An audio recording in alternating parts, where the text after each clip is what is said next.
ಇದು ಒಂದು ಚಿಕ್ಕ ಮಾವನ ಕಡೆ ಚಿಕ್ಕ ಗಿಫ್ಟ್ ಅವಳಿಗೆ.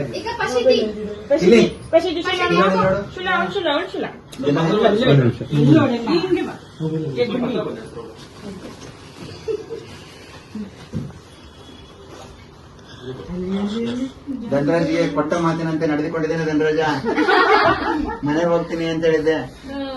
ಅವನು ಆಕ್ಚುಲಿ ಹೇಳ್ದ ಸೋದರ ಮಾವ ಕೊಡ್ಬೇಕು ತೊಟ್ಲು, ನೀನು ಕೊಡಕ್ ಬರುತ್ತಾ ಇಲ್ವ ನೋಡು ಅಂತ ನನಗೆ. ನಾನೇ ಸೋದರ ಮಾವ ಆಗ್ತೀನಿ ಬಾ ನಿನಗೆ ಅಂತ ಹೇಳ್ಬಿಟ್ಟು ಬಂದಿದ್ದೆ.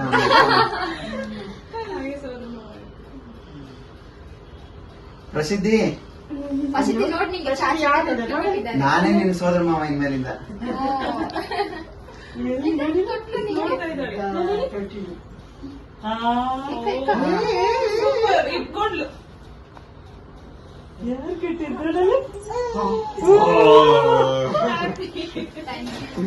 Thank you.